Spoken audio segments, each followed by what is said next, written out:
आप सभी भाई बहनों का सर्व कल्याण वृक्ष की प्रश्नोत्तर ज्ञान कक्षा में एक बार फिर स्वागत है।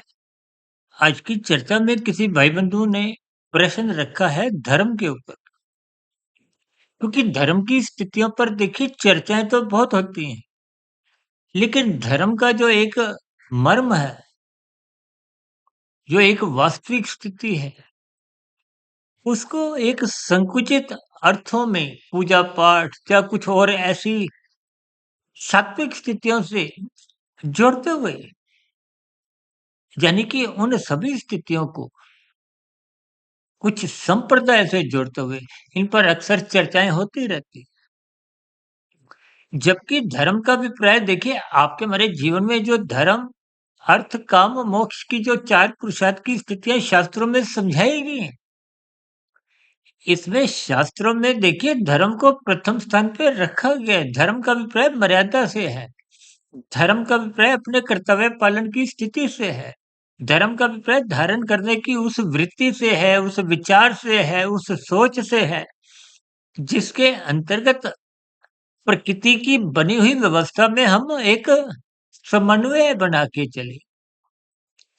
केवल मनुष्यों का ही नहीं, देखिए सभी मनुष्यों का तो हित छपा ही हो। यानी कि किसी भी मनुष्य, चाहे कोई भी देखिए देश का हो, किसी भी स्तर पर देखिए वो किसी भी वर्ण का हो, कहीं भी हो, हम सभी देखिए मनुष्य हैं। मनुष्य का अभिप्राय आपके हमारे जीवन में एक कर्तव्य पालन की स्थितियां हैं। यदि आप अपने धर्म का पालन नहीं करते, धर्म का पालन करने का अभिप्राय कोई पूजा पाठ की पद्धति से नहीं है, हालांकि उससे भी कोई इंकार नहीं किया जाता, लेकिन धर्म का अभिप्राय धारण करने की उस वृत्ति से है, ताकि आप अपना जीवन भी सुख पूर्वक बिताइए और दूसरों के जीवन में भी सुखमय स्थितियां बनाने में सहयोग दें, अपने कर्तव्यों का पालन करें। यानी कि आपको अपने कर्तव्यों का पालन करते हुए दूसरों के अधिकारों की रक्षा करनी है, जिसकी अक्सर हम चर्चाएं देखिए लाल बत्ती पे रुकने से विशेष रूप से समझाते हैं कि दूसरों की हरी बत्ती का आदर करो, सम्मान करो। यदि आप अपनी ही मनचाही स्थितियों में ही जीवन बिताना चाहते हो, अपने व्यक्तिगत हितों को ही साधना चाहते हो या अपने पारिवारिक हितों को ही साधना चाहते हो, हम तो बार-बार कहते हैं कि आप अपने स्वयं का सुख भी रखो, पारिवारिक स्तर पर भी सुख रखो, लेकिन गली-मोहल्ले में अन्य लोगों के भी सुखों का ध्यान रखो। शहर में रहने वाले सभी अन्य एक मनुष्यों का भी हित छिपा हो। समाज के किसी भी वर्ग के साथ किसी भी प्रकार का कोई एक अप्रिय स्थितियाँ नहीं हो। इन सभी स्थितियों को देखिए, अभी कुछ रोज पहले ही होली का पर्व गया है। होली के पर्व से संबंधित भी देखिए कुछ संप्रदाय में आपसी कुछ मनमुटाव की स्थितियाँ, कुछ गलत संवादों के कारण उत्पन्न होती रहती है। इन सभी स्थितियों में देखिए हम सभी भाई-बहनों को कुछ जीवन में अर्थ और काम से संबंधित धर्म को एक समन्वय की स्थिति बनानी होती है, एक सामंजस्य बनाना होता है, ताकि सभी मनुष्यों के जीवन में भी उमंग उल्लास बना रहे।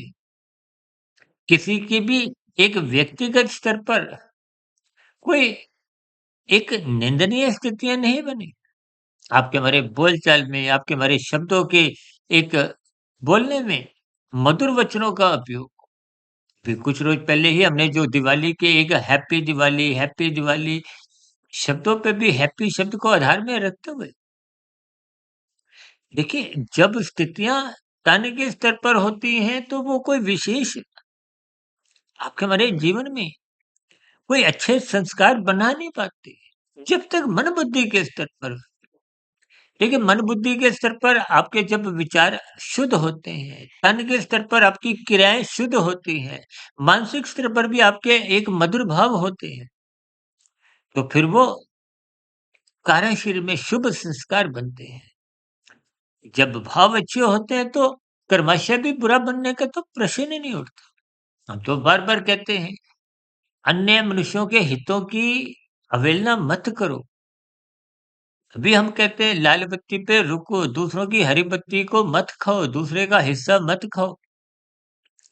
किसी भी प्रकार के दूसरे के मनुष्य को हिस्सा खाना, पीड़ा देना, दुःख देना, शास्त्र तो जहाँ तक कहते हैं, प्रकृति के अन्य जीव चाहे कीड़े-मकोड़े हों, कीट-पतंगे हों, पक्षी हों, पशु हों, किसी को पीड़ा मत दो। आज देखिए आपका हमारा आहार बिगड़ता जा रहा है। बिगड़े हुए आहार के कारण ही आपका हमारा मांसाहार भोजन का सेवन, अंडा, मांस खाने की स्थितियाँ भले ही कानून आपको हमें कोई कोई दंडित नहीं भी करती हो, लेकिन शास्त्र मना करते हैं।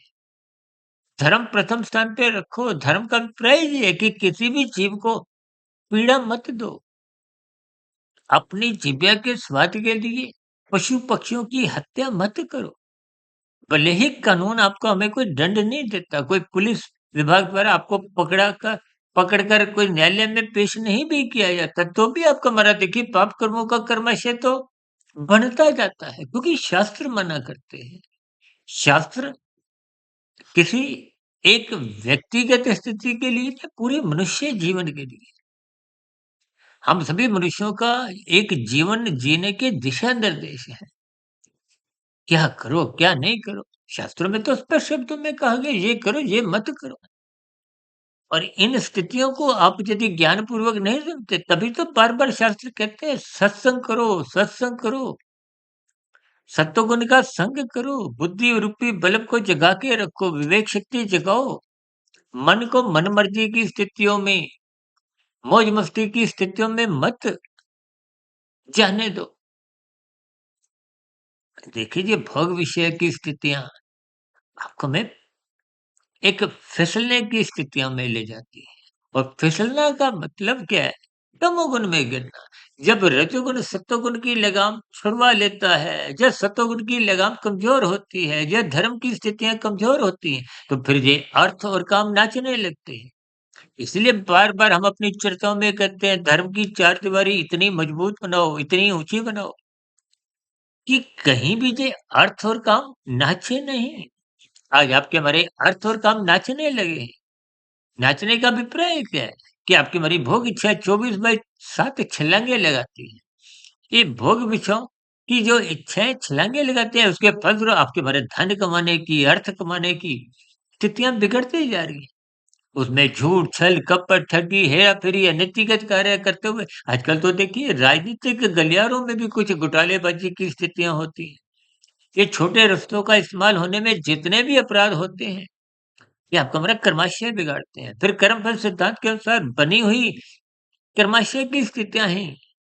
ये अधोगति की जो 80 लाख प्रकार की योनियाँ उनमें जाने को विवश कर देती हैं, बाध्य कर देती हैं। आज नीचे की इतनी कितनी ही योनियों के नाम हैं जिनके आप ऐसी योनियाँ हैं जिनके आप और हम नाम सुनकर भयभीत हो उठते हैं। उन योनियों में भी आज जितने जीव भी हैं, वो जीव भी कभी न कभी आपके हमारे समान मनुष्य जीवन में थे।